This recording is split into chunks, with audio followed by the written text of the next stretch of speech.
Yes. Oke, selamat pagi para penyimak Pandemic Talks. Kita masuk ke episode ke-12. Di sini kita kedatangan narasumber, tamu pembicara yang sangat luar biasa, Mas Ahmad Arif. Bisa kita panggil Mas Arif atau Mas Ai. Selamat pagi, Mas.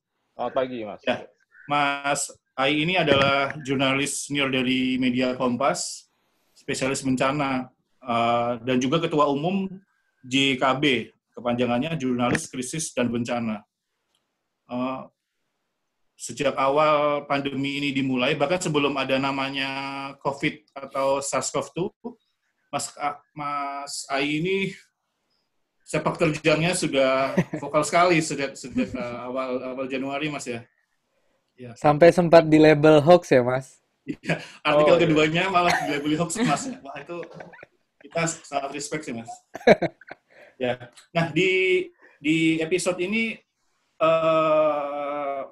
ada beberapa topik yang akan kita diskusikan sih, seperti kondisi pandemi Indonesia dari sisi jurnalistik itu seperti apa sih? Kita orang awam tuh setiap minggu mungkin kita sering dapat noise lah ya. Nah kita susah bedain tuh yang false hoax yang mana, terus tiba-tiba ada klaim obat, terus pusat ngomong gini, daerah seperti ini gitu loh. Nah, terus judulnya kabar baik. Iya, judulnya kabar baik, ya. Lalu kita mungkin nanti juga sedikit dengar penjelasan dari Mas Ai. Dulu di Indonesia juga terkena wabah Spanish flu atau disebut pagebluk ya, Mas ya. Ya, saya sempat baca tulisan Mas Arif beberapa bulan ini, cukup tertarik. Terus kita juga akan ngebahas sebenarnya di lapangan itu seperti apa sih dari sisi para teman-teman jurnalis dan wartawan. Kita awam kan, kita awam ini kan terbuai oleh yang ada di TV gitu loh. Bahkan kita kalau mau cari data aja susah. Mau cari Kemenkes dan yang lainnya. Sampai akhirnya juga ada platform bebas ya yang independen seperti Kawal COVID, Lapor COVID. Nah, Mas Ai ini juga inisiator, founder yang bergerak di tim Lapor COVID juga ternyata. Kita banyak berbicara tentang data-data death tolls.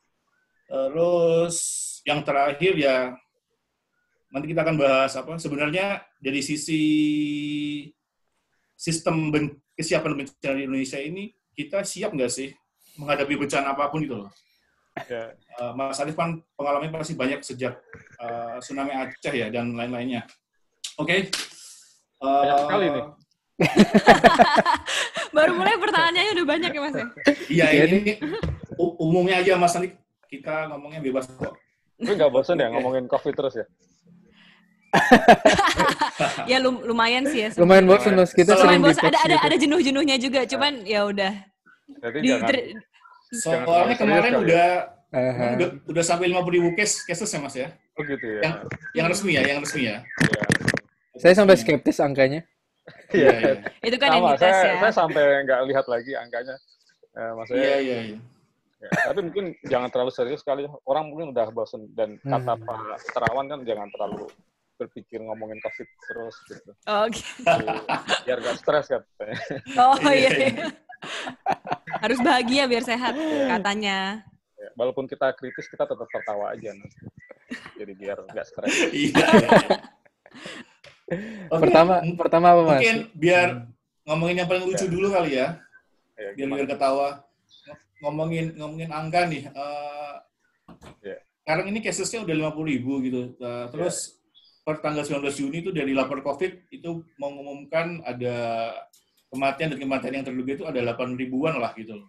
Terus kemarin sempat saya nge-tweet something, Mas Ai retweet, enggak loh, sebenarnya udah ada 11.000 loh gitu loh. Itu saya udah lemes tuh, astagfirullahaladzim. Antara sedih sama ketawa itu udah tuh kan gitu. Mas Ai bisa ceritain nggak sebenarnya kondisi di lapangan di rumah sakit itu sudah sepenuh apakah? Terus kenapa ada gap angka itu tuh selalu ada di misalnya pemerintah segini, daerah kalau diulik segini, itu udah beda. Terus kalau kita nyari ngulik-ngulik sendiri, ternyata beda lagi. Itu kok gapnya segitu-segitunya ya Mas ya? Kenapa ini terjadi gitu? Menurut Iya, Mas gimana? karena memang Indonesia tuh lucu ya kalau soal data ya. Jadi jangankan orang yang mati, orang yang sakit, orang yang hidup aja datanya nggak jelas sebenarnya. Jadi masih ingat kan beberapa waktu lalu Ini paling lucu, Mas. KTP aja kan dikorupsi kan. Jadi kan Iya. jadi mungkin memang pandemi ini seperti membuka wajah asli kita ya, dan paling buruk memang akhirnya kelihatan salah satunya di pendataan. Dan pendataan ini itu kan bisa menjadi politis, bisa menjadi memang tidak mampu gitu. Antara datanya yang buruk, yang dia tidak mampu melakukan pendataan yang baik, lalu ketemu sama tendensi untuk mempolitisi data gitu. Masih ingat kan, Jok, kalau orang Indonesia itu kalau terkait sama yang butuh bantuan pasti angkanya banyak. Tapi kalau terkait sama jumlah yang mati pasti angkanya sedikit gitu. Jadi itu bukan hal yang aneh. Jadi kayak misalnya bencana konflik Aceh waktu itu yang 32 tahun itu. Pasti jumlah korbannya jauh lebih kecil daripada yang dilaporkan yang sebenarnya. Misalnya tragedi 65 misalnya. Oh, itu parah lagi, range-nya banyak banget. Jadi orang Indonesia emang sudah terbiasa mengkorting kalau jumlah kematian terkait sama ini sebenarnya kekeliruan kita dalam itu hal yang ini sih. Dan itu nggak berubah sebenarnya dari zaman dulu sampai sekarang kalau saya lihat. Emang idealnya gimana, Mas? Ini kan jadi normal kan? Ini sebuah anomali yang jadi normal di Indonesia. Kalau dibandingkan dengan peradaban lain gitu di luar Indonesia. Nah, iya. Kalau kita misalnya ya, dan ini mungkin akhirnya kan kelihatan nih. Saya sebagai jurnalis misalnya, atau teman-teman peneliti misalnya, pasti akan kesulitan setengah mati mengkonstruksi perjalanan COVID di Indonesia, termasuk misalnya berapa sih sebenarnya, kapan masuk, jumlah kasusnya, jumlah kematian, apalagi kalau sudah ngomong data yang bersifat individu ya misalnya, untuk melihat trennya, dan seterusnya, pasti akan sangat sulit sekali. Karena datanya kita sama-sama ragu sebenarnya, data di kita sendiri ragu. Saya yakin juga mungkin Kemenkes sendiri aja juga ragu. Makanya itu kenapa dia tidak menampilkan data secara ini, karena mereka masih dispute. Misalnya gini, yang kemarin saya sempat tweet data yang kematian yang sampai 11 ribuan itu ya. Itu kan data yang terekam di seluruh rumah sakit di Indonesia. Yang mereka sebenarnya Kemenkes juga punya datanya, sebenarnya yang 11 ribu lebih ya. Itu seluruh orang yang meninggal terkait COVID ya. Yang itu probable dan yang confirm kan, yang positif maupun yang PDP, ODP dan seterusnya, yang sebenarnya standar WHO harusnya direkam kan memang. Nah, itu ada seperti itu. Sementara data yang dikumpulkan melalui dari dinas kesehatan, ke kabupaten, provinsi, sampai ke gugus tugas dan seterusnya, itu angkanya pasti beda lagi. Itu, dan mereka sampai sekarang itu belum bisa mempertemukan ini data yang mana yang akan di mana gitu. GP di mana gitu. Karena memang tidak dibangun sistem pendataan yang baik ya. Cara ngambil data tidak diseragamkan. Kalau misalnya sempat deh Kak, saya kan kebetulan di lapor COVID tuh ngulik-ngulik data sama teman-teman. Itu di tiap kabupaten itu format pelaporan datanya juga beda-beda. Ada yang PDP ditulis seperti apa, ada OTG, istilahnya juga beda-beda. Ada yang OTG, ada yang apa tuh? PDIP gitu. PDIP atau apa? Banyak sekali gitu. Dan itu nggak di. Jadi memang kayaknya memang kesadaran terhadap data yang baik dan bagaimana jujur dengan data itu belum terbangun di kita dengan baik. Dan ini kayaknya hampir di semua persoalan. Akhirnya merembet kemana-mana nih. Mulai dari bansos juga kan. Bantuan sosial itu kan problem krusialnya di data juga gitu. Yes. Banyak orang yang nggak dapat bantuan padahal dia butuh. Sebaliknya kemarin ada cerita, saya kebetulan bantu juga survei sama beberapa temen tuh, ada yang dia sebenarnya gajinya jauh lebih dari ini, nggak butuh sebenarnya. Teman saya dokter dia PhD dia dapat bansos dia, jadi bingung juga gitu.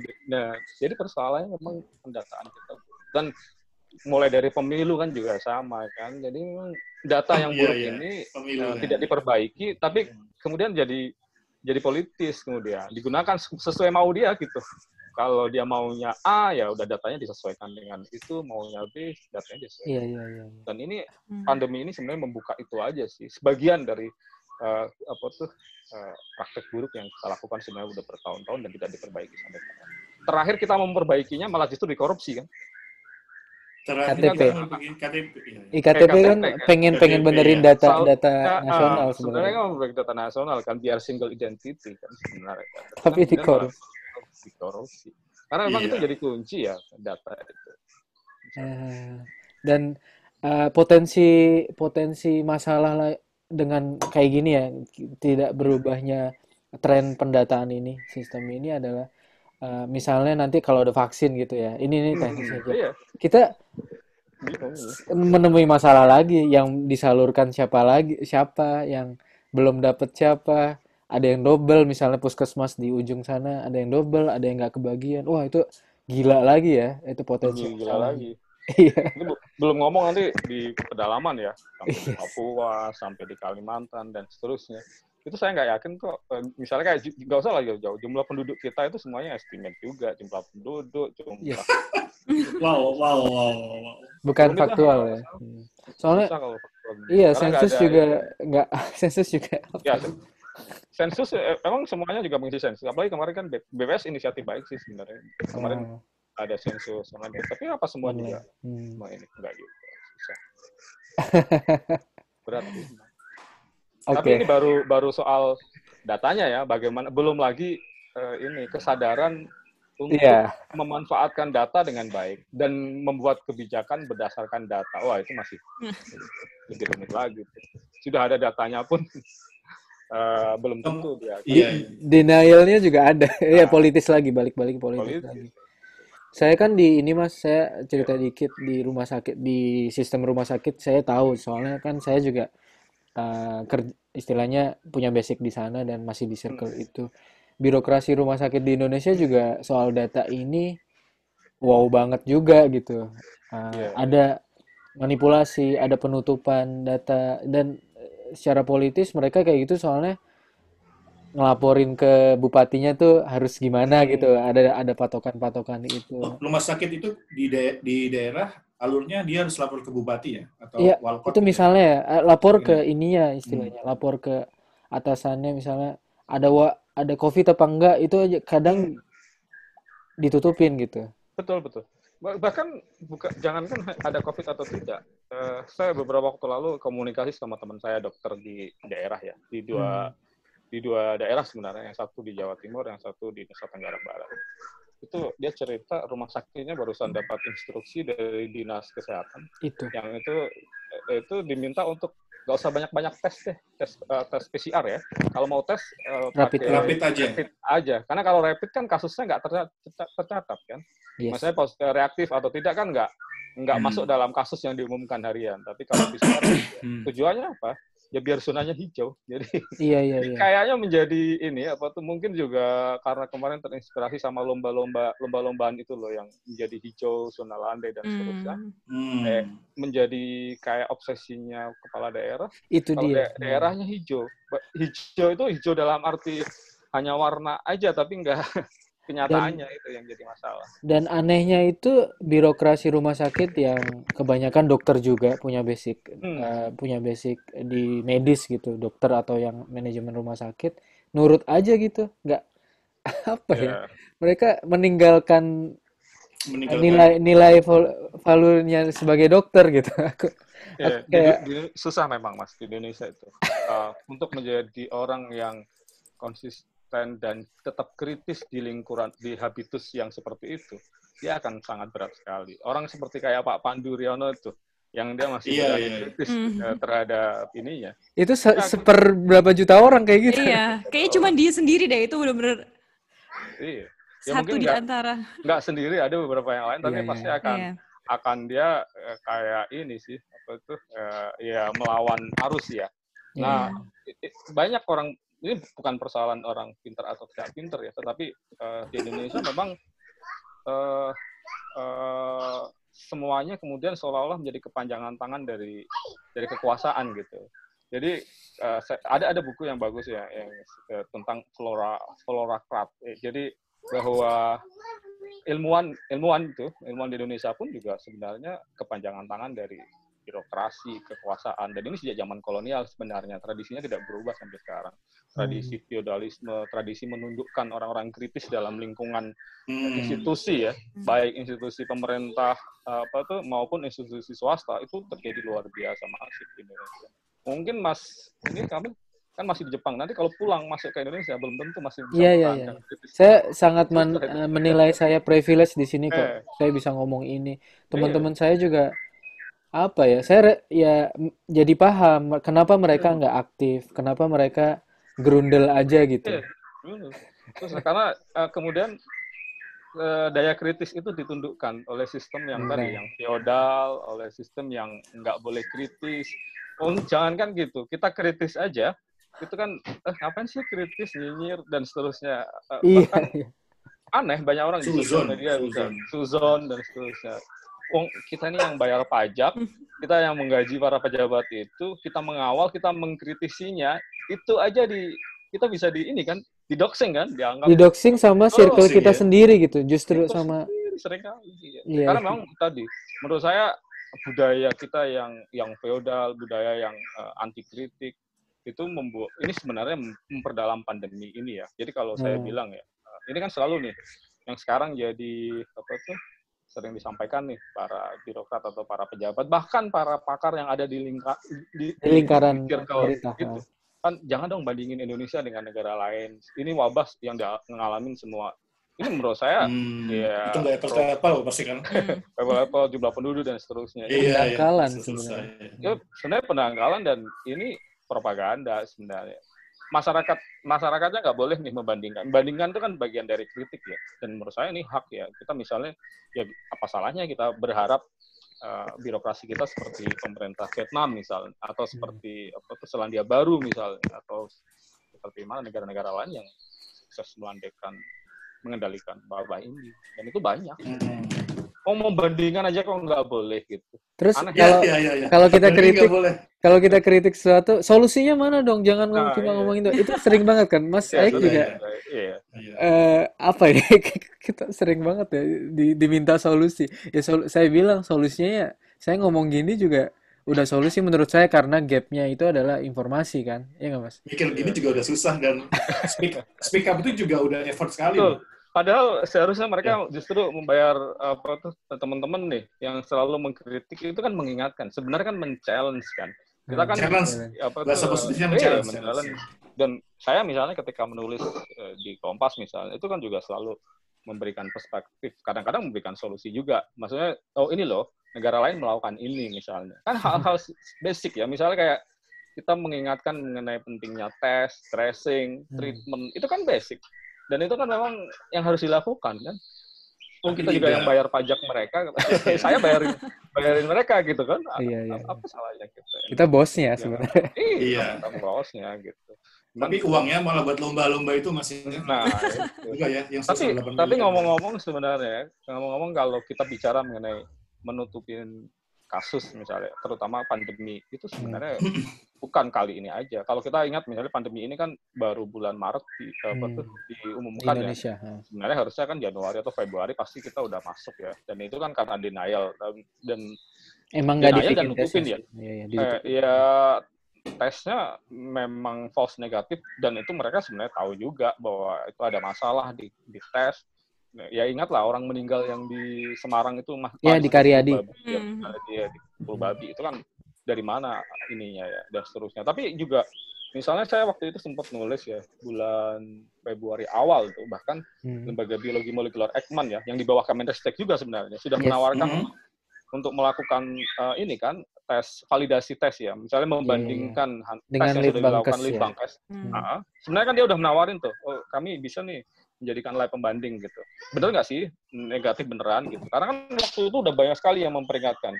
Nah, mestinya Indonesia udah melaporkan kasus seperti negara-negara tetangga yang lain kan, Singapura ataupun Vietnam waktu itu udah jauh-jauh hari bahkan.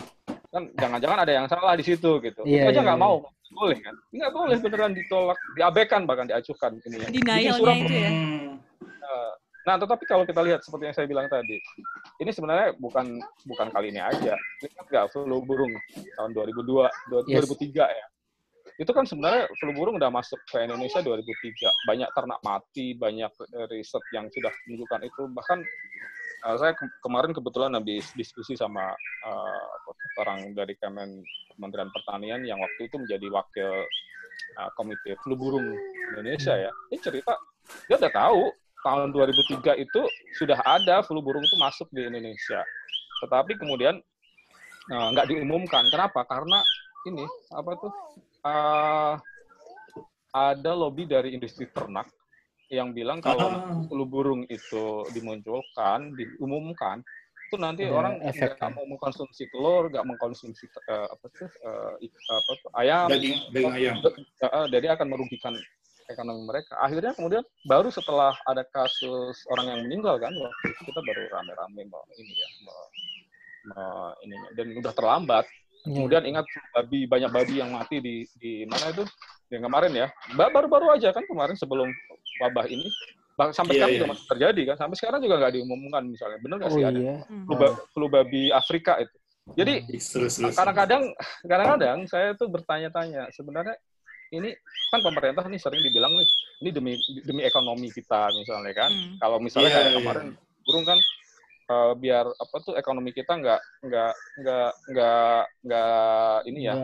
terganggu misalnya kolaps. Tapi pertanyaannya ekonomi siapa gitu sebenarnya? Kayak dalam kasus flu burung itu, flu burung itu sebenarnya kan ekonomi sedikit peternak besar sebenarnya, yang kemudian melobi dan membuat itu. Nah, akhirnya yang rugi siapa? Yang rugi masyarakat Indonesia, peternak yang lain yang akhirnya terlambat untuk didapat ini. Jadi saya seringkali bertanya ya, di Indonesia itu problem utama sebenarnya bukan ini ya, tapi tadi ketimpangan ekonomi dan lobby-lobby ekonomi politik sedikit orang. Jadi kalau kita sekarang kayak kemarin waktu itulah misalnya, jadi ekonomi siapapun itu juga harus jadi pertanyaan. Ekonomi yang mana dan siapa? Ekonominya siapa ya. Kalau di Indonesia itu kuncinya sebenarnya menurut saya. Jadi kalau ditanya ini kepentingan siapa? Karena dominasi ekonomi politik dalam kebijakan birokrasi kita itu sangat dominan dalam semua hal, hampir semua. Dan itu akhirnya mengabaikan persoalan sains, mengabaikan persoalan data, mengabaikan banyak persoalan-persoalan yang lain. Karena emang arahnya ke itu aja gitu ya. Ya, jadinya ini terbutakan juga sama hal-hal yang ada di depan mata gitu. Nggak kebayang bahwa efek dominonya juga nanti di jangka panjangnya kan lebih parah lagi gitu, Mas. Betul, dan itu memang kemudian ketemu dengan tadi cara berpikir yang tidak mitigatif dan jangka panjang. Gitu. Ini terlihat ya hampir semua kejadian bencana yang lain ya. Tapi ini juga menurut saya kemudian jadi seolah-olah jadi kultur ya. Kita masyarakat yang lihat aja sih nanti sih, lihat belakangan, jangan berpikir mitigatif. Kalau Mas Kamil kan tinggal di Jepang ya. Saya kebetulan dulu pernah juga di sana ya sekitar setahunan. Nah, kalau orang Jepang itu kan setiap mau pergi keluar, mau janji dan seterusnya itu kan selalu melihat perkiraan cuaca kan. Iya. Iya, dia akan selalu lihat itu. Jadi kalau kita males di sana, cukup aja lihat tetangga bawa payung nggak dia berangkat pagi, pakai sepatu boot atau enggak gitu. Benar banget. Apalagi bulan Juni kan. Yang pergantian ini kan. Nah, orang Indonesia enggak. Kalau udah tahu musim hujannya jelas ya, musim hujan, musim panas. Musim hujan pun orang bawa payung atau bawa mantel itu jarang sekali. Kalau hujan gimana? Betul aja di lihat nanti gitu ya. Gitu. Lihat nanti gitu. Orang Jepang bawah sadarnya udah beda Mas ya. Beda. Jadi orang Jepang kalau misalnya janjian ketemu orang lihat batal cuaca karena hujan, karena cuaca, kita bisa dimarahin. Kalau hujan sudah terjadi tiap saat dan sudah bisa diprediksi, kok kenapa kita masih menggunakan alasan alam? Nah, itu kemudian jadi mental juga. Orang Indonesia selalu lihat aja nanti, adaptasi nanti. Jadi mungkin ini dua sisi sih sebenarnya kalau saya perhatikan ya. Dua sisi yang kemampuan adaptasi terhadap situasi yang buruk. Kalau saya bilang akhirnya orang Indonesia itu cenderung menyederhanakan syarat hidup. Jadi oversimplify.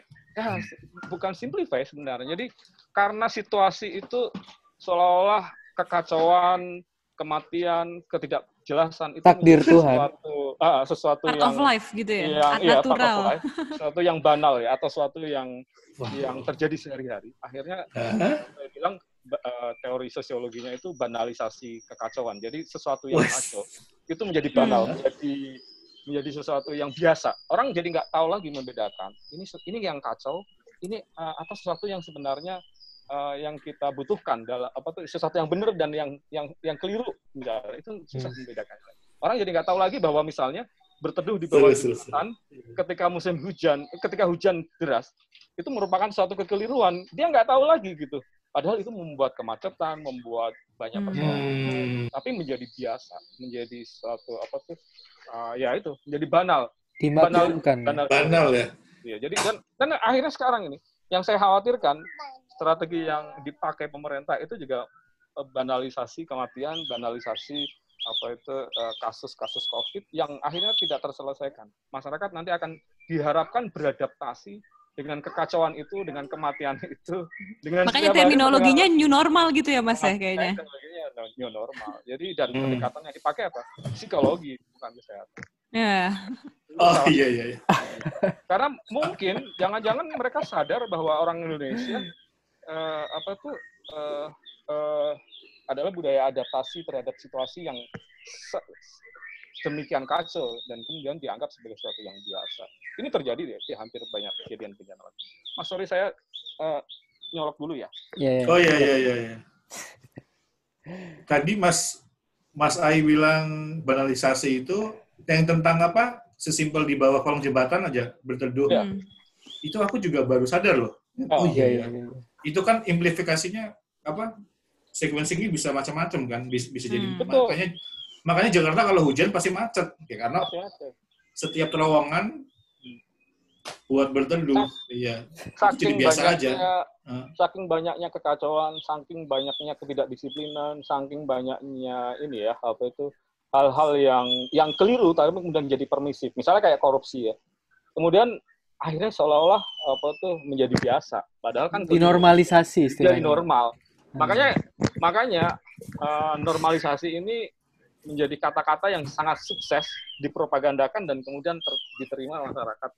Merasuk ya, bahkan nggak nyadar udah menormalisasi gitu. Iya, nggak sadar. Semua hal sih, iya. Di pendidikan, di korupsi dan seterusnya. Kayak kemarin aja, kemarin saya ini juga ya, ada teman, ada orang datang ke rumah karena perbaikin AC di rumah ya. Itu saya tanya, dia orang Lampung. Dia kemarin mudik waktu sebelum Lebaran ya, sekitar seminggu sebelum Lebaran dia mudik. Yeah. Saya tanya, mana caranya bisa mudik kan? Waktu itu masih PSBB ya. Naik motor ya dari Jakarta ke penyeberangan di Merak Bekauheni itu. Terus ya udah. Dia bayar aja ke polisi, ke penjaga itu katanya. Berapa? 500.000 katanya. Jadi motornya dinaikin truk logistik tapi asal bayar aja, jadi lolos aja. Jadi PSBB dan seterusnya itu sebenarnya kita sudah sama-sama tahu pasti bisa disiasati. Orang Indonesia pinter kalau kayak gitu. Dia beradaptasi dengan dan menurut saya jangan-jangan memang itu sengaja dijadiin kayak gitu akhirnya. Jadi menjadi lahan korupsi, lahan penyimpangan. Dan orang kemudian membayar itu sebagai yang biasa. Susah memang, jadi susah. Jadi memang itu. Jadi kuncinya sih sebenarnya banalisme kekacauan tadi kalau saya bilang gitu. Kita jadi banal, menjadi satu yang biasa. Dan ini sekarang kita dibiasakan tadi dengan kematian, dibiasakan dengan ketidakpastian. Tetapi itu ada sisi positifnya sebenarnya emang. Kalau kita lihat dari sisi ini ya, saya kebetulan waktu itu pernah riset mengenai membandingkan bagaimana respon masyarakat Jepang pasca tsunami 2011 dan masyarakat Aceh pasca tsunami 2004. Iya. Nah, gimana tuh? Ini beda sekali ini ya responnya ya. Jadi kalau orang Indonesia di Aceh ya memang, bukan hanya di Aceh sebenarnya, rata-rata di Indonesia pasca tsunami, pasca bencana ya, itu orang kembali lagi ke tempat yang sama kan rata-rata. Dia akan kembali lagi. Kayak di Aceh sekarang nih ya, setelah tsunami 2004 orang kembali ke daerah yang dulu dia pernah hancur, yang dia kehilangan keluarganya, kehilangan anak istrinya atau suaminya di situ. Tapi kemudian dia menikah lagi, hidup lagi di tempat yang sama persis. Kok bisa? Kalau di Jepang gimana Mas itu? berhenti di Ini terjadi Oh. di hampir semua tes pindah kan. Dia sekarang naik yang di pantai timur Jepang itu di Sendai dan ini kan dalam proses untuk memindahkan ke tempat tinggi kan. Sekarang kan kotanya dipindah, permukiman dipindah di tempat atas dan seterusnya. Tetapi yang menurut saya yang menarik adalah di Jepang pasca tsunami 2011 angka bunuh diri itu meningkat sangat tinggi sekali. Walaupun memang angka bunuh diri di Jepang sudah sangat tinggi ya, tetapi saya pernah waktu itu tahun 2012 itu sampai meningkatnya 20% angka bunuh diri. Di Indonesia, ada nggak orang Indonesia yang setelah bencana itu bunuh diri? Jarang sekali. Apa yang dilakukan orang Indonesia? Pertama dia menerima, akhirnya menerima, dan dalam kasus tsunami Aceh misalnya, saya kebetulan tinggal di Aceh sampai 2007 ya pasca tsunami ya. Itu orang masih di tenda, masih di ini, menikah lagi. Membangun hidup kembali di tempat yang baru dengan beradaptasi dengan situasi tadi. Dia pulih secara ini dengan hidup kembali di situ dan seterusnya. Wow. Jadi proses adaptasi, kemampuan adaptasi terhadap situasi yang menyedihkan, situasi yang begitu kacau. Indonesia top. Menurut saya kuat dalam hal itu ya, kalau menurut saya. Karena juga ada selain budaya ya menurut saya. Dan ini budaya yang mungkin dibentuk panjang karena ya mungkin ya dibentuk oleh alam yang sangat ekstrim ya. Ekstrim dalam arti bencana yang Indonesia ini kan negara dengan bencana yang sangat, kalau dibilang misalnya tsunami kata dari Jepang ya, tapi dalam 200 tahun aja jumlah tsunami Indonesia sama Jepang dan jumlah korban Indonesia tsunami karena Indonesia Jepang itu 4 kali lipat jumlah korbannya ya, lebih banyak di Indonesia. Jumlah tsunami-nya juga lebih banyak di Indonesia sebenarnya. Belum lagi gunung api ya, ada 127 gunung api terbanyak di Indonesia dan juga mungkin ada proses panjang penjajahan ya, yang itu membuat masyarakat. Pembedanya itu ya sama Jepang. Salah satu, Jepang kan tidak pernah dijajah. Iya. Jadi mungkin itu juga yang membuat mental untuk kemudian dia beradaptasi dengan kekacauan, beradaptasi dengan penindasan, dan sekarang penindasannya masih terus kan sebenarnya. Jadi dalam bentuk yang lain aja ya Mas ya. Dalam bentuk yang lain. Nah itu menurut saya yang mungkin membuat kita seringkali bahkan menuntut hak kita, right kita aja, itu kadang-kadang dipersalahkan. Menuntut hidup yang lebih baik, lebih disiplin, lebih aman, itu seringkali bahkan disalahkan. Udah terima aja, nerimo yang pandum. Kalau orang yang pandum, ya. Terima apa yang menjadi bagianmu katanya. Dari dulu gini kok, aku aja udah selamat kok gitu kan. Kayak orang tua generasi atas gitu kan. Dari dulu zaman saya juga gini kok, kamu harus bekerja keras. What? Gitu kayak. Mas, boleh nanya Mas, kalau di luar itu yang handle bencana pandemi ini langsung Ministry of Health-nya, Kemenkesnya, atau dilempar kayak task force kayak gugus tugas atau BNPB, Mas? Lalu Mas selama 10 tahun atau 2 dekade ini ngelihat fungsi BNPB ini gimana, Mas? Kita siap nggak sih sebenarnya? Misalkan ada wave kedua atau wave keempat, tahun depan ada apa gitu, ada bencana apa? Ya, kalau BNPB sendiri kan sebenarnya kan baru dibentuk tahun 2007 kan. Undang-undang nomor 24 tahun 2007 pasca tsunami Aceh sebenarnya ya. Jadi dia dibentuk 3 tahun kan setelah tsunami Aceh. Sebelum itu nggak ada ya? Sebelum itu nggak ada. Nggak ada. Nggak ada. Waktu itu bencana ditangani di bawah Kemensos kan rata-rata. Kemensos atau. Saya kira bencana ditangani oleh Polri sama TNI, Mas, bukan ya? Ya, eksekutor di lapangannya seperti itu. Tapi kalau kembali ke pandemi ya, sebenarnya kalau di negara-negara lain rata-rata malah justru dibawa langsung Perdana Menterinya atau Presidennya kan, yang dibawa advice yang pasti dan kesehatannya, atau kalau di Australia atau di ini kan semacam penasehat kesehatannya kan. Kayak misalnya makanya di beberapa negara yang lain misalnya kayak Markov di Jerman, Perdana Selandia Baru dan seterusnya, memimpinnya sendiri yang turun tangan. Di Jepang juga kan, Abe dan seterusnya. Ya karena memang, nah itu mungkin juga menurut saya kalau untuk Indonesia harusnya juga presiden sendiri sih yang ini. Karena BNPB ini kan dia setara menteri yang lain ya sebenarnya posisinya ya, bahkan mungkin karena dia lebih baru dan persoalan di Indonesia adalah persoalan birokrasi. Misalnya gugus tugas yang sekarang jadi kepala BNPB misalnya RUU PSBB, sementara Menhub-nya seperti itu, Menhub-nya seperti itu. Pak Luhut misalnya waktu itu ramai misalnya boleh ojek, boleh ini mau penumpang apa enggak? Penumpang ya. Dan saya pikir itu akan jadi persoalan. Jadi Indonesia memang birokrasi dan harusnya presiden ya, saya yang turun tangan. Dan presiden turun tangan itu dalam arti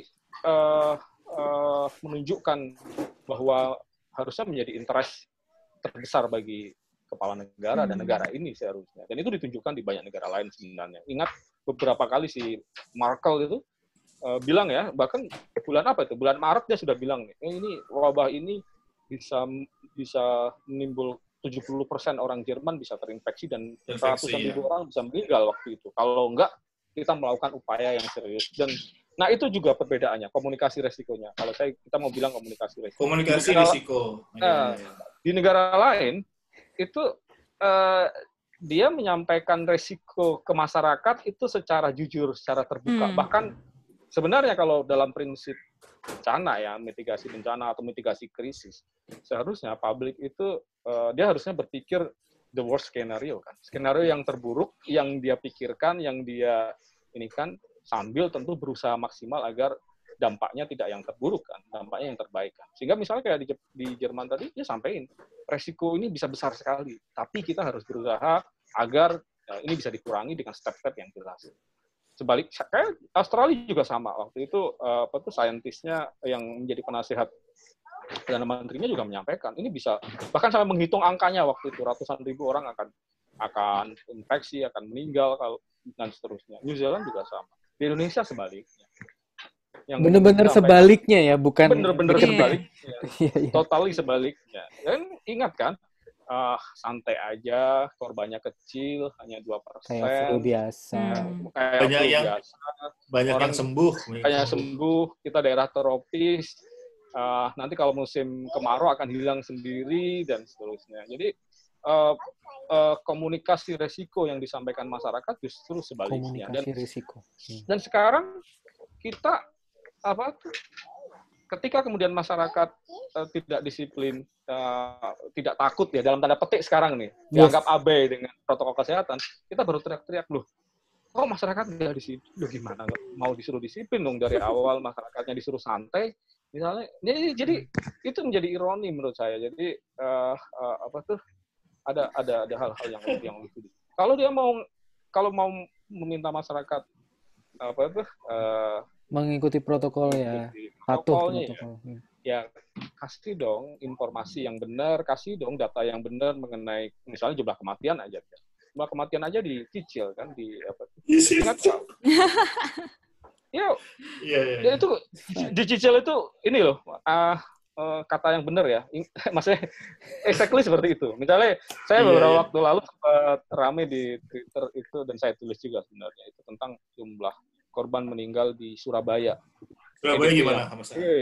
Di PDP di Surabaya kan waktu itu sampai berbulan-bulan, sampai kemarin sebenarnya hanya ditulis 3 orang yang meninggal kan.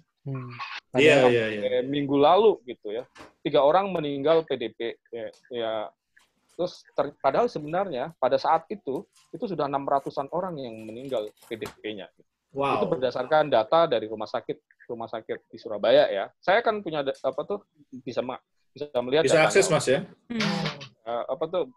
Ngintip sih bukan akses ya. Jadi saya ngintip datanya dan sebenarnya yang meninggal 600. Waktu itu saya tulis di koran, di Kompas, juga kemudian saya tweetkan dan rame waktu itu. Rame masyarakat Surabaya menuntut itu dan akhirnya diubah.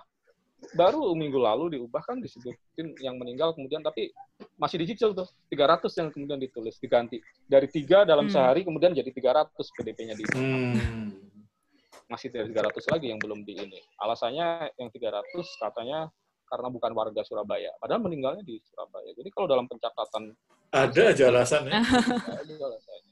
Jadi kalau menurut saya ini seperti yang dari awal tadi ini gimana nih orang meninggal aja korting dicicil di ini. Apalagi yang hidup ya. Iya. Lalu bagaimana mau mengajak orang misalnya ini kan beda sekali ya misalnya kalau kita misalnya pemerintah mau mau mengajak masyarakat disiplin, mengikuti protokol kesehatan, ya sampaikan dong data dengan benar, dengan terbuka. Ya walaupun mungkin datanya ada yang masih belum sempurna ya, tapi sampaikan aja jumlah PDP, ODP yang meninggal di Indonesia itu berapa, total berapa sih kira-kira yang berpotensi terkait sama COVID. Tentu PDP, ODP ini tidak semua positif COVID kan, tapi dengan misalnya tadi angka psikologis 11.000 orang yang meninggal dibandingkan yang kita umumkan hanya 2.500. 2.500 sekarang. Beda sekali kan. Misalnya. Mas, Jadi mau nanya Mas, kalau tadi kan komunikasi resiko dari pemerintah, dari sistemnya sendiri. Tapi kalau dari pihak medianya gimana menurut Mas? Ini kan banyak banget berita macam-macam nih. Kita juga sebagai awam kadang-kadang ngelihatnya heran gitu. Ada beberapa berita yang ini lumayan kritis nih beritanya. Ada juga yang banyaknya kok ngasih title kayak gini sih, kok clickbait banget sih judulnya gitu. Kabar baik gitu ya. Menurut Mas sendiri gimana? Dari sisi circle-nya media, Mas kan orang media ya? Okay. Ya. Orang media saya pilih. Tahun 2010 itu saya membuat buku judulnya Jurnalisme Bencana, Bencana Jurnalisme. Jadi Bencana Jurnalisme. Bagus sih, itu pas banget judulnya. Jadi jurnalisme bencana, bencana jurnalisme. Jadi saya waktu itu melakukan autokritik sebenarnya cara kerja media di Indonesia dalam meliput bencana. Nah, terutama sebenarnya bencana Aceh dan beberapa bencana setelah itu ya. Waktu itu ada tsunami Nias, gempa Nias, terus tsunami Mentawai, gempa Padang dan seterusnya. Memang banyak media di Indonesia yang juga cenderung misalnya mengeksploitasi kesedihan, misalnya dalam tsunami Aceh misalnya atau gempa-gempa yang sebelum-sebelumnya. Sekarang mungkin agak berubah ya. Itu gambar mayat, gambar orang meninggal, gambar orang menangis itu mendominasi dalam narasi media kita. Orang nangis diulang-ulang di TV yang seolah-olah menghibah-hibah dan seterusnya, dan itu mengkonstruksi. Apakah ada firasat semalam sebelumnya? Ada firasat sebelumnya. Terus waktu itu di gempa Padang tuh ada wartawan TV yang nanya misalnya ada bapak ini anaknya terkubur di bangunan yang runtuh karena gempa. Dia nungguin ditanya bagaimana perasaan bapak kalau anak bapak ternyata meninggal dan seterusnya.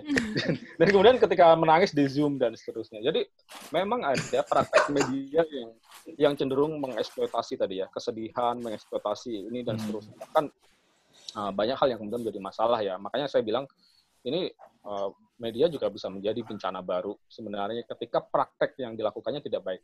Saya bilang mengkomodifikasikan kesedihan, mengkomodifikasikan bencana gitu. Dan apalagi belakangan dengan misalnya dengan online ya, yang memang banyak sekali yang kemudian clickbait ya, yang karena dia judulnya harus provokatif biar dibaca karena KPI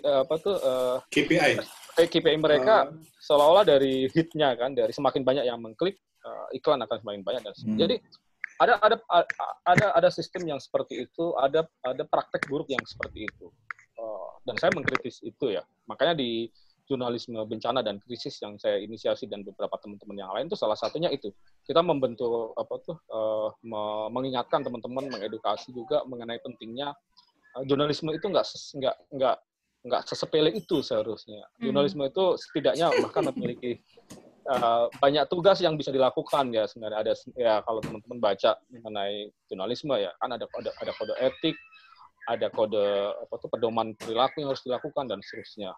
Di awal-awal pandemi COVID kita bahkan mengeluarkan pedoman peliputan COVID ya. Kerjasama sama teman-teman asosiasi jurnalis yang lain waktu itu. Baik pedoman perilaku maupun pedoman keamanan. Karena banyak juga yang jurnalis yang abai dengan keamanan dirinya sendiri kan, dan karena tidak tahu. Tetapi lepas dari itu sebenarnya, saya sebenarnya ya jurnalisme harus dikritik dan harus di ini ya.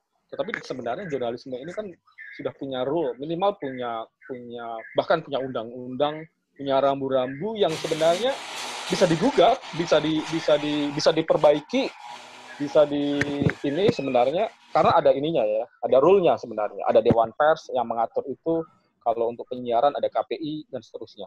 Tetapi sebenarnya yang lebih dan ini bisa publik punya hak untuk misalnya ada berita yang tidak benar, ada ini bisa menggugat, itu bisa membuat somasi bahkan dan seterusnya. Ya. Tapi sebenarnya yang lebih mengkhawatirkan lagi kalau menurut saya itu sosial media sebenarnya, karena tidak ada rule di situ. Dan ini tidak ada rules hampir tidak ada rule kan, paling undang-undang ITE kan, dan itu pun juga politis dan bisa debatable kan. Dan ini menjadi ruang yang mungkin sekarang lebih mengkhawatirkan dalam hal untuk membuat bias informasi dan mengacaukan perspektif orang dan cara pikir orang sebenarnya di sosial media. Dan ini jelas misalnya dengan buzzers, dengan pendengung dan seterusnya. Dan ini kelihatan dalam penanganan pandemi di Indonesia bagaimana pemerintah menggunakan buzzer, menggunakan pendengung, menggunakan propaganda di sosial media gitu. Ketika misalnya di media mungkin tidak semuanya bisa dia tundukkan, dia akhirnya menggunakan sosial media. Dan sosial media ini sekarang memiliki impact yang lebih luas. Makanya bagus juga teman-teman Pandemic Talk membuat seperti ini ya. Menurut saya medium untuk edukasi, medium diskusi yang sehat, yang kritis. Jadi mungkin akan dibutuhkan oleh masyarakat ke depan. Kalau media tadi saya bilang ada rule, ada aturan yang seharusnya itu bisa minimal kalau menyimpang kita bisa tahu penyimpangannya di mana. Nah ini sosial media. Kalau menyimpang, siapa yang akan menegur? Kalau Mas di posisi sekarang masih ngerasa nggak gap soal ini di media sendiri? Ada yang masih salah nih, ada yang konsisten masih salah, ada yang udah benar. Itu di Indonesia gimana Mas? Menurut Mas, gambarannya? Ya masih ada yang media yang yang menjual sensasi, menjual judul-judul yang clickbait yang seperti itu masih ada. Walaupun ada juga perbaikan yang seperti yang saya bilang ya, dibandingkan setelah tsunami Aceh yang mungkin itu bencana terbesar yang menjadi menjadi headline di media sampai bertahun-tahun ya waktu itu di Indonesia sudah ada perubahan ya. Saya sebenarnya cukup intens juga ya sama beberapa teman asosiasi jurnalis dan terusnya untuk melakukan tadi edukasi dengan teman-teman media sendiri dan melakukan autokritik ya. Kalau saya bilang ya memang kita harus kunci dari perbaikan ya kita harus mau mengakui bahwa ada masalah dan melakukan autokritik. Buku saya jurnalisme bencana jurnalisme itu sangat kritis di situ. Saya buka bahwa bahkan ada satu subjudulnya dosa-dosa jurnalisme dalam meliput bencana di Indonesia itu apa aja gitu, realis dan seterusnya. Biar jadi pelajaran. Jadi karena kita kalau di jurnalisme enak ya, tadi seperti yang bilang, kita punya rule, kita punya code of conduct yang itu menyimpang atau enggak itu bisa kita lihat di situ. Karena kan jurnalisme kunci jurnalisme kan simple ya sebenarnya. Dia harus setia pada fakta, selalu mencoba skeptis dan melakukan verifikasi terhadap informasi. Lalu misalnya dia harus berpihak pada publik, kepentingan publik, seterusnya. Nah ini kan kita bisa meng-cross check itu. Sudah nggak melakukan itu? Kalau nggak berarti kan melakukan penyimpangan. Tapi sekarang itu yang. Saya mau nyambungin Mas di pandemik ini, di pandemik wabah ini kan hal COVID ini adalah basicnya itu ada sainsnya, ada sains di medisnya, ada sosialnya macam-macam. Di jurnalis di Indonesia itu punya modal nggak sih untuk untuk nyari tahu itu, untuk menyampaikan ke masyarakat? Dia kan kayak penyampai kan sebenarnya media itu. Betul. Mengakses data aja kayak susah ya. Mungkin hanya yang senior kayak Mas Ai kali ya yang bisa tapi dapat. Paham nggak sih gitu? Sebagian pada paham nggak sih sebenarnya? Apalagi masalah saintifiknya kali ya Mas ya. Karena mungkin saya ngerasanya pun saya familiar sama COVID karena ini bahan kuliah saya maksudnya belajar pekerja tuh familiar banget dengan topik ini. Tapi kalau saya bayangkan ke orang lain yang mungkin juga tidak terlalu familiar dengan biologi tuh sebenarnya sangat amat kompleks gitu. Nggak kebayang ini virus, apa mutasi atau apa gitu-gitu loh. Kalau di jurnalis ada nggak sih orang yang apa perlu nggak sih sekolah sendiri untuk apa jurnalis khusus biologi gitu atau jurnalis khusus penyakit gitu, perlu nggak Mas? Ya sebenarnya di Indonesia sudah ada juga asosiasi jurnalis science misalnya dan cukup aktif ya. Saya beberapa kali yang terkait pandemi ini juga kita beberapa kali membuat diskusi mengenai itu. Saya juga salah satu anggotanya di situ ya. Dan itu di dalam grup WA jurnalis science itu ada juga saintisnya juga yang terlibat ya, yang kemudian interaksi untuk diskusi dan seterusnya ya, kita masukin di situ dan seterusnya. Tetapi memang kalau secara umum ya, in general ya, jurnalis di Indonesia itu memang rata-rata belum pada tahap spesialisasi pada satu dua bidang tertentu, dan ini mungkin menjadi persoalan besar di Indonesia. Dan saya selalu bilang gini, kalau saya pernah ikut fellowship dulu, salah satu pengajarnya wartawan dari The Guardian ya. Di waktu itu udah lama. Waktu itu yang menarik gini, misalnya di The Guardian misalnya 1 tahun pertama dia didorong untuk spesialis di satu bidang tertentu gitu. Lalu sampai 3 tahun itu dia menjadi sudah spesialis di satu bidang tertentu yang salah mentor saya waktu itu dia Paul Brown itu dia kemudian spesialis tentang nuklir di dunia ketiga, dan dia kemudian belajar lagi dan seterusnya. Nah, jurnalis di luar negeri itu rata-rata kemudian prestasi tertingginya itu menjadi kolumnis yang memang spesifik di bidang tertentu dan kemudian menulis buku yang bagus. Banyak kan kalau teman-teman perhatiin banyak penulis-penulis buku itu di luar itu jurnalis gitu. Misalnya kayak Carl Zimmer misalnya. Carl Zimmer itu jurnalis yang dia menulis buku tentang DNA yang sangat bagus sekali. Yang itu jurnalis ya. Itu jurnalis ya? Lah hebat banget ya. Iya, Carl Zimmer dan banyak seperti itu yang jurnalis. Di Indonesia kok. Nah, kembali ke Indonesia tadi. Di Indonesia, cita-cita tertinggi atau pencapaian tertinggi wartawan di Indonesia rata-rata itu jadi birokrat di media. Ini sama seperti sebenarnya saya bilang. Akarnya hampir mirip dengan dunia saintis maupun dunia akademis di Indonesia yang rata-rata tanda kutip dapat jabatan gitu ya, dapat struktural menjadi seorang kolumnis atau menguasai satu bidang tertentu yang spesifik itu sangat sulit sekali di Indonesia, apalagi mendapat ruang untuk menulis kolom yang dia untuk menjadi seorang kolumnis itu bisa dengan 2 cara sebenarnya. Salah satunya melalui pendidikan yang memang spesifik di situ gitu ya, dia memang mendalami itu, atau mungkin by experience ya, dia memang menguasai itu, menulis itu dan belajar pasti akan belajar mendalami persoalan itu, sehingga tulisan ketika menjadi kolumnis kan dia sebenarnya kan referensial sebenarnya kan, punya referensi yang bagus, punya experience yang bagus, dan kemudian harusnya seperti itu, idealnya seperti itu. Tapi di Indonesia ini tidak sangat jarang sekali gitu wartawan yang mau seperti itu. Saya hampir 20 tahun saya jadi wartawan, saya tidak memegang jabatan apapun. Saya memilih jalan fungsional karena itu sebenarnya. Saya ingin mendalami satu bidang tertentu yang saya dalami dan menulis buku menjadi cita-cita tertinggi saya gitu. Saya menulis beberapa buku terkait yang saya dalami bidang-bidang tertentu. Nah, ini berat sekali bagi media wartawan di Indonesia karena tadi orang di Indonesia itu menjadi orang yang fungsional ya, artinya kita profesional satu bidang tanpa memegang jabatan apapun itu susah. Itu dalam hal agak susah untuk eksis, susah untuk mempengaruhi kebijakan dan seterusnya. Dan itu terjadi di dalam institusi. Semua industri juga di dunia akademisi. Di Indonesia banget ya. Banyak orang pintar, banyak orang yang sebenarnya punya capable, tapi dia habis di persoalan administrasi struktural, dan akhirnya KPI dia itu bukan produktivitas atau kualitas riset dia, kualitas tapi adalah tadi absensi dia dan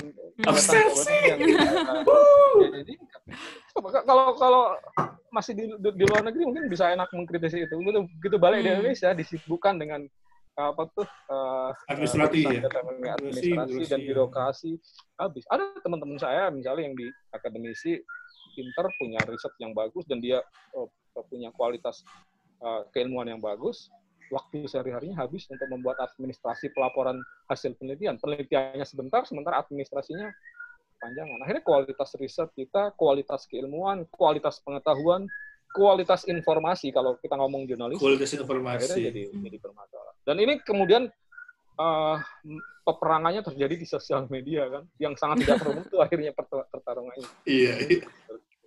Kamil nih, ada komen Kamil kayaknya nih. Banyak orang Indonesia itu bukan persoalan tidak banyak orang pintar, tetapi sistem yang memang tidak bisa menumpulkan dia, bisa membuat dia tadi kehilangan daya kritis, kehilangan daya yang seharusnya dia memiliki, kemampuan yang seharusnya dia bisa optimal. Banyak kok peneliti yang kemudian putus asa dengan sistem birokrasi yang seperti itu. Kalau dia di luar, mungkin dia sudah jadi profesor yang punya ratusan publikasi. Di Indonesia, dia akhirnya setengah mati dia untuk membuat riset aja setengah mati. Belum lagi nanti politik anggaran dan seterusnya kan. Kita baru bicara mengenai sistem ini ya, sistem waktu dan profesionalitas sudah seperti itu. Berat sih memang. Yang sayangnya yang sadar itu para penelitinya malah jadi stay di luar negeri ya Mas ya, malah jadi nggak pulang karena takut ditumpulkan itu. Ya. Brain drain. Ya ada kalau saya bilang memang culture kita perlu direvolusi. Reformasi sebenarnya. Sebenarnya waktu itu kampanyenya Pak Jokowi bagus juga sebenarnya, revolusi mental. Tapi sayangnya berhenti jadi kampanye doang. Di jargon doang. Mental yang harus, bukan mental tapi mental. Karena yang harus melakukan ini. Soalnya identifikasi soal masalah ini sendiri pun nggak ada kan, nggak gapnya tuh di situ kan Mas, nggak nyampe kan. Ya untuk mengidentifikasi masalah dengan benar kan harus kritis, harus Iya itu dia. Itu kita kritik aja dilarang. Iya jadi tidak teridentifikasi, jadi kan semua ini normal, semua ini defaultnya itu gitu, kayak wartawan ya nanti kalau sukses ya jadi editor ini, bukan jadi manajemen. Iya, iya. Terus dokter ya sukses itu adalah pasien banyak titik gitu kan. Kerja pasien banyak titik gitu. Nggak pernah mikirin sains, nggak pernah mikirin data. Ya, jadi terarah-arahkan gitu ya Mas ya. Nah ini wabah ini ngebuka banget ya Mas, tabir-tabir ini. Sebenarnya satu sisi thanks to corona ya. Jadi kita yang mungkin sebagian kita kan rada-rada orang mikir banyak ya, sebagian kita itu mikir jadi kayak kebuka kan matanya. Kalau nggak ada wabah ini, insya Allah nggak lebih cepat, pada nyadarnya lebih lama, ya nggak sih Mas? Iya. Sebenarnya. Ya, tapi sisi berikutnya sekarang memang jadi titik kritis sebenarnya. Kalau kita bertanya-tanya Indonesia pasca corona ini kira-kira bisa berubah lebih baik atau tidak? Itu tanda tanya gede banget sih. Gede banget sebenarnya. Kayaknya enggak. Jadi surveinya Mas Ali tadi yang Aceh versus Jepang itu kayaknya enggak ya. Tapi harus dimulai dari orang-orang seperti kita sih. Nah, itu. Bagaimana kita menyebarkan ini kan. Betul. Kurang sedahsyat apa tsunami Aceh? 160.000 bahkan 200.000 orang meninggal karena saat itu ya, at the moment ya. At the moment 200 itu bencana terbesar dalam sejarah ini ya. Century. Salah satu ya. Dalam abad terakhir selain gempa Haiti ya. Sama Spanish flu di Indonesia banyak kan. Itu cuma sehari ya. Kalau itu sehari itu sering banget ya. Iya, sehari 200.000 orang meninggal di Aceh dan itu memang ada perubahan, tetapi perubahannya menurut saya kok tidak signifikan ya. Ada perubahan, ada undang-undang bencana yang dibuat, ada BNPB yang kemudian dibuat setelah itu, ada sistem peringatan dini tsunami yang dibuat seperti yang dibuat setelah tsunami Aceh ya. Tetapi kalau lihat tsunami Palu 2018 kemarin misalnya, saya kebetulan kan ngikutin bencana ya. Tsunami Palu 2018 itu hampir seluruh sistem yang kita bangun sejak tsunami Aceh 2004 itu tidak bekerja sebenarnya kalau mau jujur. Tsunami-nya jauh lebih kecil, warning tsunami tidak jalan kan? Nggak ada warning. Warningnya nggak ada ya, warningnya ada. Karena warningnya ada tapi terlambat karena dan ada kesalahan ya, misalnya kesalahan dalam arti sistem. Tsunami-nya datang 3 menit setelah warning tsunami-nya kan sekitar 5-10 menit ya. Dan nggak sampai ke orang di sana juga karena kan sistem komunikasi putus, listrik mati dan seterusnya. Dan listrik mati, sistem komunikasi putus itu terjadi di hampir semua bencana yang kita terjadi dan itu tidak ada perubahan sistem kita. Makanya saya bilang, saya kemarin buat riset terkait tsunami Palu. Harusnya yang diajarkan itu evakuasi mandiri, pendidikan, mental masyarakat, disiapkan bahwa dia tinggal di daerah beresiko, diedukasi sejak dini. Seharusnya seperti itu. Dan Jepang aja melakukan dua-duanya itu ya, edukasi dan juga Jepang tertinggi di dunia ini kayak textbook ya kalau Jepang itu ya Mas. persis textbook kan semuanya. Gitu. Kayak Semua diikutin. saya tiap jam 5 atau jam 6 sore itu kan ada sirene isinya musik gitu. Itu kan kayak alarm kan itu, Mas. Mas pernah tinggal setahun pasti Alarm. iya, alarm Iya. dicek tiap hari, dikalibrasi tiap hari. Bunyi nggak nih? Bunyi nggak nih? Betul. Itu Oh, kayak sedetail itu ya tiap hari di tes gitu ya? tiap hari, Maksud bener tiap nggak di Ya, ada alam bawah sadarnya dibangun terus tiap hari. iya. Dan itu apa tuh itu juga dilakukan oleh medianya juga. Saya waktu itu pernah ada diskusi, ada workshop sama teman-teman dari NHK ya, NHK Jepang itu. Itu tiap hari, tiap malam, atas shift malam ya, setelah jam 9 malam, itu mereka membuat simulasi dan pelatihan kalau terjadi survei maupun meliputnya gitu. Setiap hari tanpa putus gitu sepanjang tahun gitu. Nah, kunci dari mitigasi itu kan itu sebenarnya adalah selalu untuk berlatih, selalu untuk bersiap dan menyadari dia tinggal di daerah beresiko dan harus melakukan apa gitu. Nah, itu yang kita itu yang mungkin kembali ke obrolan di awal tadi ya. Kita ini bangsa mitigasi Indonesia. Mitigasi. Tapi kuncinya tadi kita belum mengenali tempat tinggal kita, mengenali lingkungan kita dengan baik dan jujur ya. Jadi kayak ingat nggak? Jujur. Saya mau bikin buku setelah saya tahun 2011, 2012 tuh bikin namanya Ekspedisi Cincin Api Kompas ya. Cincin Api. Jadi selama 1 tahun. Cincin Api. Ya, Cincin Api atau Ring of Fire Ekspedisi ya. Jadi Ekspedisi Cincin Api. Sebenarnya selama 1 tahun saya keliling di daerah-daerah Indonesia yang memiliki jejak bencana alam sebenarnya. Mulai dari gunung api, gempa, tsunami, dan seterusnya. Makanya saya kemudian ngumpulin istilah tsunami di Indonesia itu banyak sekali. Kalau kata tsunami kita kan kata dari Jepang ya. ya. Tapi di daerah itu kayak apa gitu? Banyak sekali. Di Indonesia itu ada bahasa lokal tsunami. Misalnya Semong, kalau itu di Pulau Simelu ya, di dekat pusat gempa 2004 ya, epicentrum gempanya itu ada Pulau Simelu. Masyarakat lokal di sana itu yang meninggal hanya 3 orang. Padahal rumah mereka hancur. Kenapa? Karena begitu gempa terjadi, mereka langsung lari ke atas gunung karena mereka tahu sebentar lagi ada Semong. Semong itu tsunami itu, bahasa lokal yang artinya tsunami gitu. Terus di daerah lain, misalnya di Singkil itu ada namanya Geloro atau Gelora gitu ya. Itu kata lain tsunami. Di Ende itu jadi pola alamnya itu udah diketahui dari adat ya. Iya, jadi pengetahuan lokal itu sebenarnya ada. Ya karena memang gempa atau tsunami ini kan siklus yang berulang ya. Dan itu pasti terjadi di masa lalu dan direkam dalam pengetahuan lokal. Tetapi itu yang terputus ya.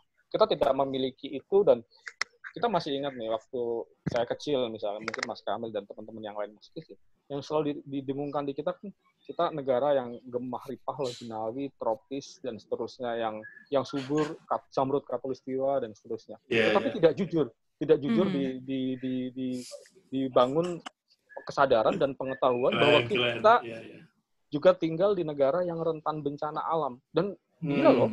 Jumlah gunung api di Indonesia itu terbanyak di dunia. 127 gunung api aktif dan beberapa di antaranya letusannya itu terdahsyat ya. Misalnya Gunung Toba 2 juta tahun yang lalu.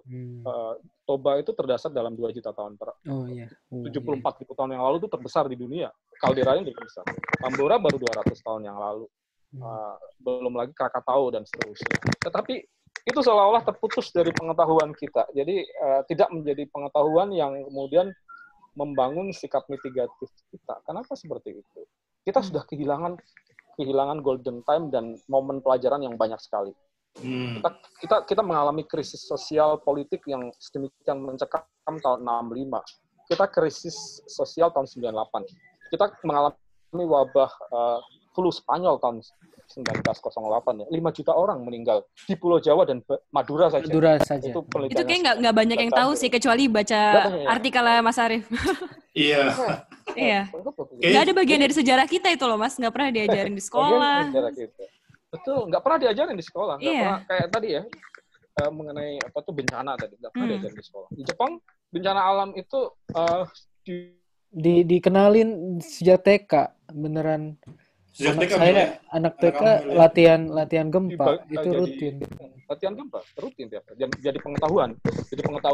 Jadi kuncinya kan sebenarnya kan tadi yang Mas Kamal tadi sampaikan bahwa pertama kita harus mengidentifikasi diri kita sendiri dengan baik ya, sebagai bangsa yang tinggal di daerah seperti ini, plus minus gitu. Plus minus artinya kita memiliki kelebihan, memiliki keuntungan negara seperti ini, tetapi juga memiliki kerentanan gitu. Jadi seperti satu paket ini harus diakui dengan kejujuran. Kita memiliki, misalnya tadi saya bilang, kita memiliki kelemahan di mitigasi bencana, tetapi kita memiliki kekuatan sebenarnya di adaptasi gitu. Jangan dong dieksplorasi, disuruh adaptasi saja, masyarakat diadaptasi dengan keilmuan. Sekarang gitu ya. Sekarang kayak gitu.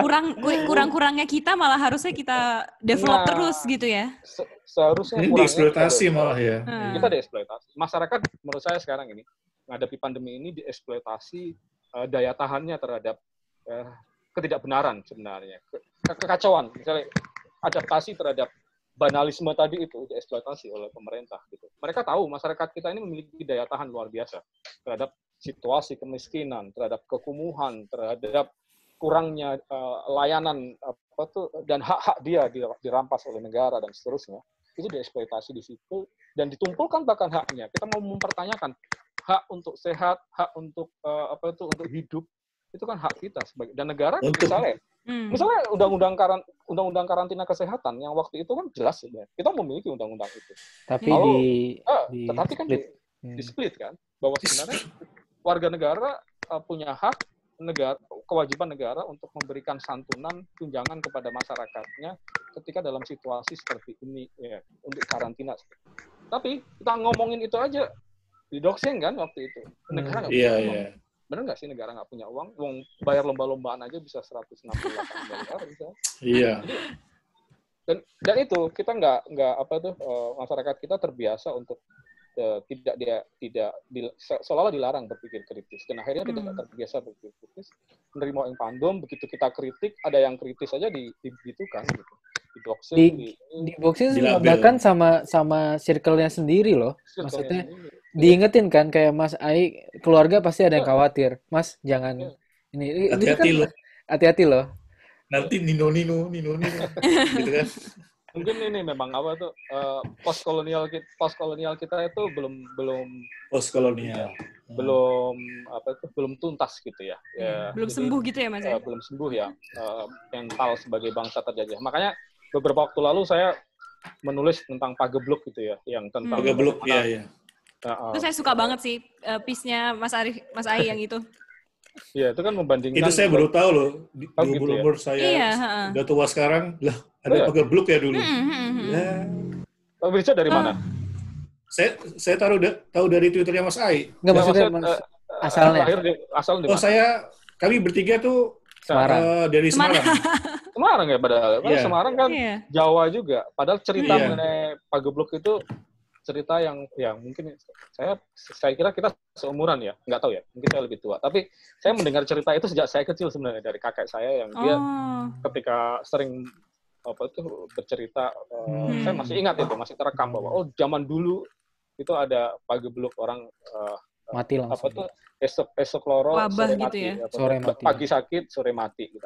Dan ini sakit sore mati. Ya, istilahnya seperti itu gitu ya. Mungkin itu kan metafora ya, mungkin ya secepat itu. Ada cerita orang yang mengantar jenazah di melayat langsung ikut mati juga. Mati dan seterusnya. Dan memang sangat serem sekali kalau kita melihat Indonesia saat itu salah satu negara dengan korban yang terbanyak sebenarnya setelah India ya.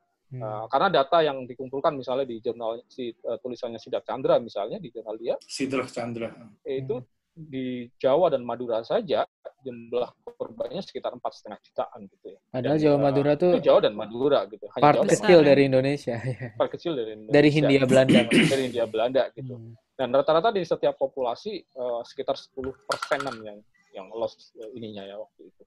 Dan ada beberapa yang sebenarnya kalau kita belajar ya, tapi terutama poin yang ketika saya gali mengenai persoalan flu Spanyol itu adalah juga respon birokrasi yang ternyata hampir sama kayak sekarang ya. Jadi dia pertama-tama denial the risk, bahwa aman, ini flu biasa. Itu komentar yang sama persis disampaikan oleh Menteri Kesehatan kita dengan pejabat Hindia Belanda saat itu. Pas zaman Hindia Belanda juga, media-media zaman dulu juga menuliskan itu ya?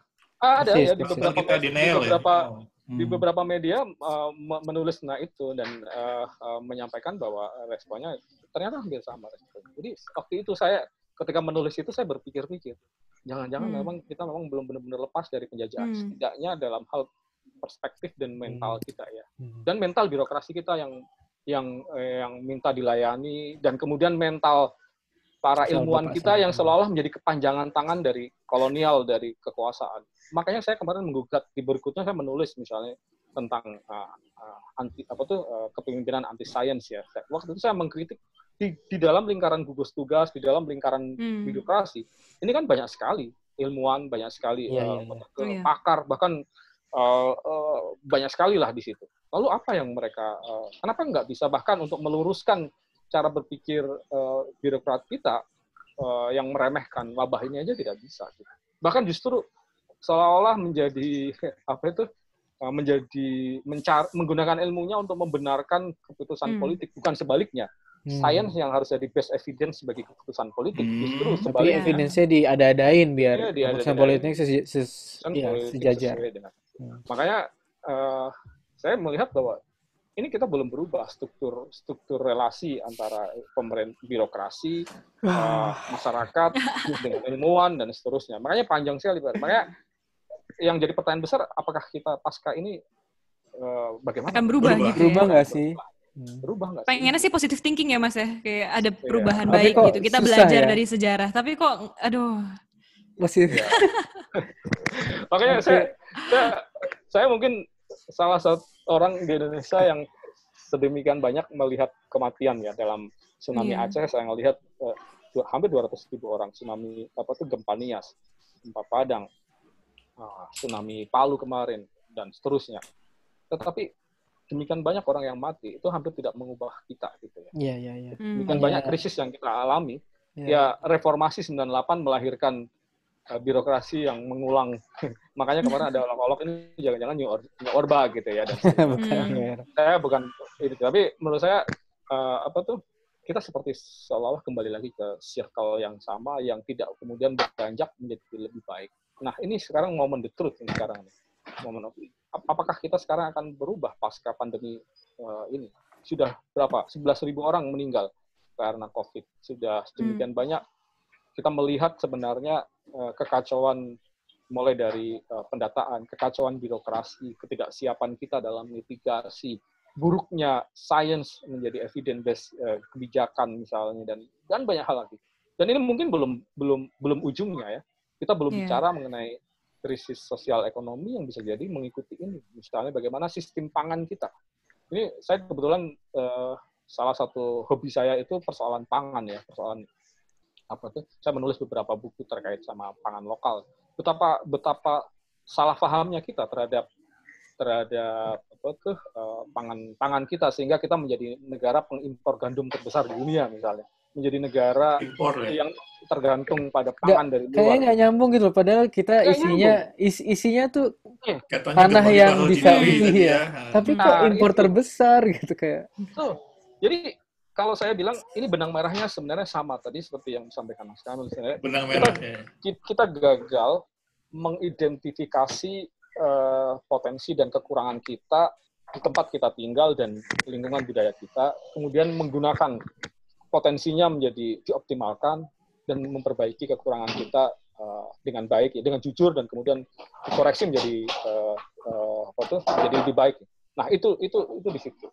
Ya karena kemudian kita nggak jujur dengan diri sendiri, nggak jujur dengan lingkungan kita sendiri, nggak jujur dengan kesalahan-kesalahan yang harusnya kita perbaiki.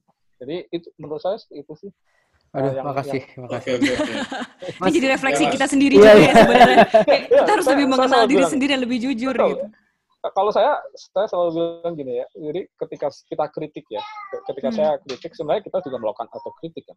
ketika saya misalnya mengkritik buruknya birokrasi di Indonesia, ketika tulisan-tulisan saya pasti pedas ya, banyak orang yang mungkin ada cabenya level 20 gitu, ya. Tapi sebenarnya itu kan ya sama seperti Mas Kamil, Pak Pandu dan beberapa yang lain. Saya yakin mengkritik itu karena memang mencintai negeri ini. Gitu. Kita ingin ada perubahan yang lebih baik. Betul. Oke. Ini udah mau jam 10 ya, Mas Ai, mau ada... Kita nggak ingin, karena kita tinggal, ya ada meeting.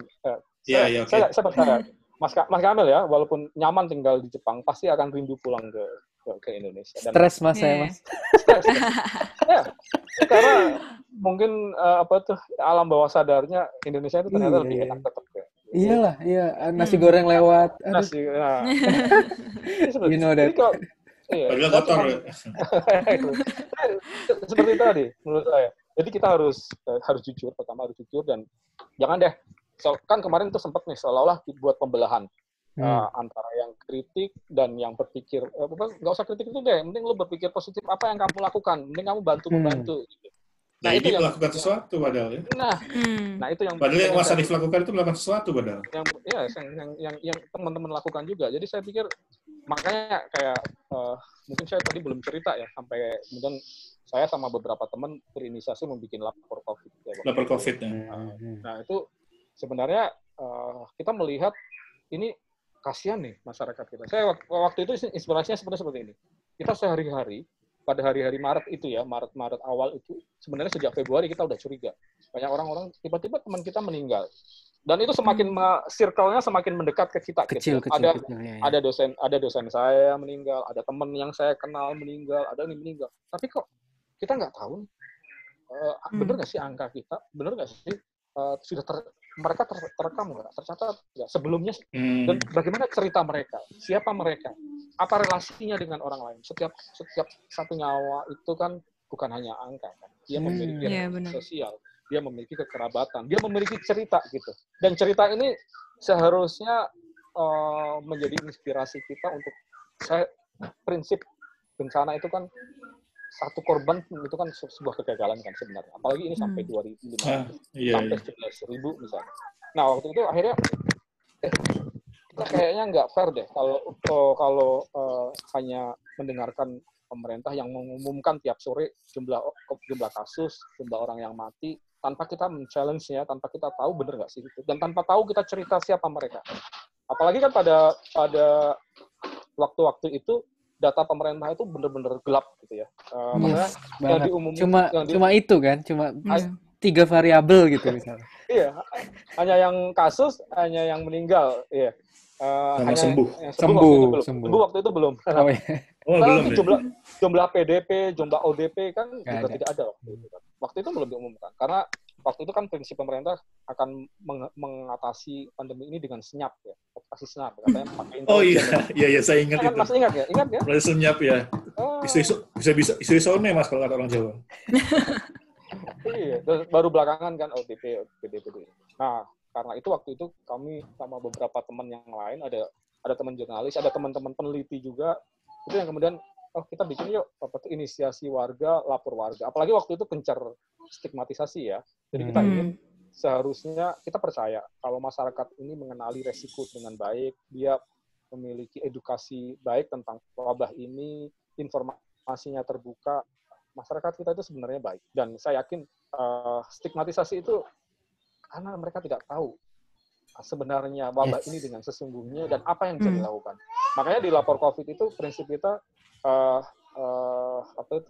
seharusnya dengan kita berani melapor diri dengan terbuka, misalnya bahwa saya punya COVID misalnya atau keluarga saya COVID, sebenarnya membantu orang lain untuk menjadi lebih hati-hati dan membantu memutus siklus ini. Dan ini butuh keterbukaan. Membantu identifikasi kan? Membantu identifikasi dan tracking dan seterusnya. Makanya semakin sebenarnya kita menutupi, semakin pemerintah itu menutupinya, semakin tidak terbuka, sebenarnya membuat masyarakat semakin bertanya-tanya, semakin bingung apa yang harus dilakukan, dan salah satunya sebenarnya stigmatisasi. Dan sekarang salah satu refleksinya masyarakat susah untuk diajak disiplin misalnya dengan protokol kesehatan karena dia tidak memahami sesungguhnya data, angka, informasi dengan baik. Jadi kalau saya bilang ya siapa sih yang paling salah? Ya paling salah ya paling gampang ya memang birokrasi kita sendiri yang membuat pandemi ini semakin dalam. Gitu. Jadi menurut saya sih itu sih kuncinya.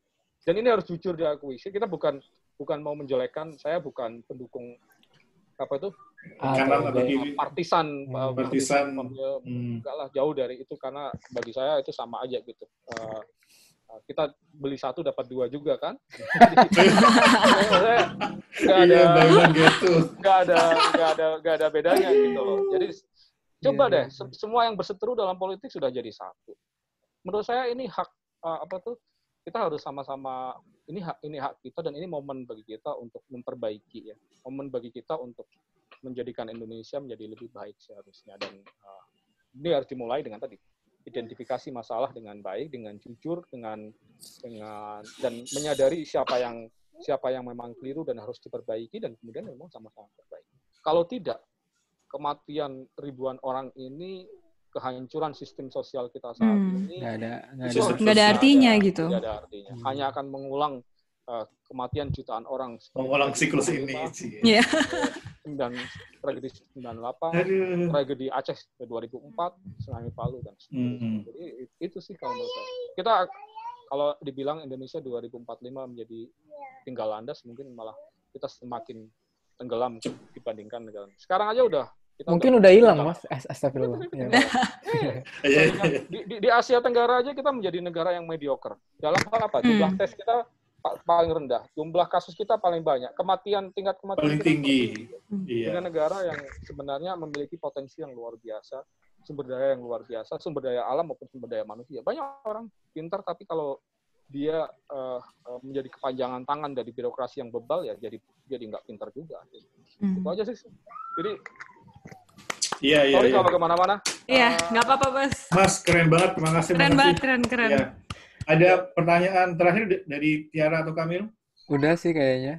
Udah, nanti kita, mungkin next time kita bakal ngobrol lagi, boleh ya, Mas? Mas, sangat mencerahkan loh, Mas Aik, luar biasa. Iya, mungkin kita cari terus menulis karya-karya Mas ya. Kita sebenarnya saya sendiri sangat salut sama tulisan Mas gitu. Walaupun mungkin nggak satu Indonesia bisa tercerahkan, tapi pasti banyak banget yang tercerahkan dan membuka diri mereka untuk jadi berani speak up juga gitu. Ya, ini momen kita untuk speak up ya, siapa aja, dan jujur mengakui bahwa kita ada masalah dan harus diperbaiki gitu. Menurut saya sih itu aja sih. Ya. Makasih. Kalau makasih banyak ya, Mas ya. Mas Aik, Sehat Mas. Sehat selalu, Mas. Ya. Oke, saya stop recording ya. Makasih.